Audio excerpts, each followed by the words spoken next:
घने जंगल में जहाँ सूरज की किरणें पत्तों से छन कर आती थीं, कौओं का एक बड़ा समूह रहता था। उसी जंगल में पेड़ों की गहरी छाया में उल्लुओं का एक दल भी रहता था। दिन के उजाले में कौवे आसमान में उड़ते, अपनी तेज नजरों से सब देखते, पर रात होते ही उनकी दुनिया थम सी जाती।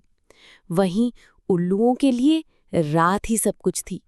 उनकी पैनी आंखें रात के अंधेरे में भी शिकार को आसानी से देख लेती थीं। पर उल्लू बड़े दुष्ट स्वभाव के थे। जैसे ही सूरज ढलता और रात गहराती, वे अपनी काली करतूतें शुरू करते थे। वे कौओं के घोंसलों में घुस जाते, उनके नन्हे बच्चों को उठा ले जाते और उन्हें बेरहमी से मार डालते। कौवे इन घटनाओं से बहुत दुखी और परेशान थे। हर सुबह वे अपने बच्चों को गायब पाकर रोते। उन्हें समझ नहीं आ रहा था कि वे इस मुसीबत से कैसे निपटे, क्योंकि रात में तो वे बिल्कुल असहाय थे। एक दिन सभी कौवे एक बड़े बरगद के पेड़ के नीचे इकट्ठा हुए। ये एक आपातकालीन सभा थी। मुख्य कौवा, जिसका नाम बुद्धिमान था, उसने कहा, भाइयों और बहनों, हम कब तक ऐसे ही अपने बच्चों को खोते रहेंगे? हमें इस समस्या का कोई हल निकालना ही होगा। घंटों तक बहस चली। किसी ने कहा कि उल्लुओं से लड़ाई करें, पर रात में उनसे जीतना नामुमकिन था। किसी ने कहा जंगल छोड़ दें, पर ये उनका घर था। कोई ठोस समाधान नहीं मिल रहा था। सभी हताश हो रहे थे।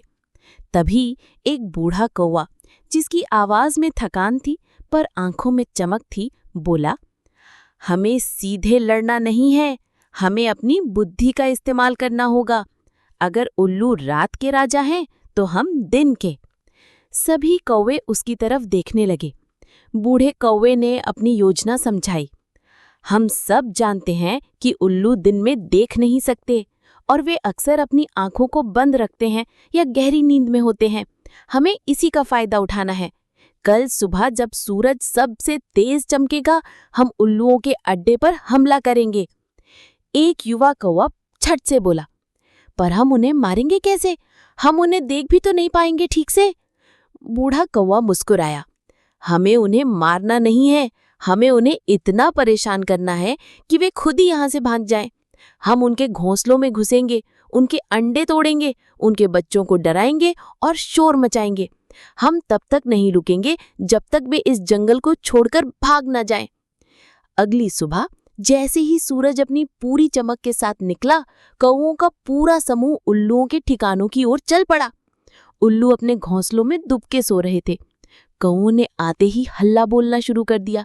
वे तेज तेज चिल्ला रहे थे, काऊ काऊ, भागो यहाँ से, यह हमारा जंगल है।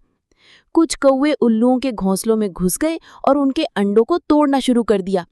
कुछ ने उनके बच्चों को चोंच मार मार कर परेशान किया।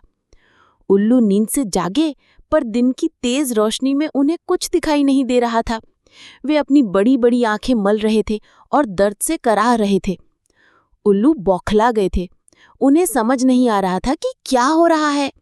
दिन की रोशनी में वे इतने असहाय थे कि कुछ भी नहीं कर पा रहे थे। कौवे लगातार उन पर हमला कर रहे थे, उनके घोंसलों को तहस नहस कर रहे थे। उल्लुओं ने कभी सोचा भी नहीं था कि दिन में उन पर कोई इस तरह हमला कर सकता है। यह सिलसिला कई घंटों तक चला। उल्लू दर्द और डर से चीखते रहे। जब शाम होने को आई तो उल्लुओं के मुखिया ने हार मान ली। उसने अपने साथियों से कहा, हमारा यहाँ रहना अब सुरक्षित नहीं है। कौवे अब जान चुके हैं कि दिन में हम कितने कमजोर हैं। हमें ये जगह छोड़नी होगी।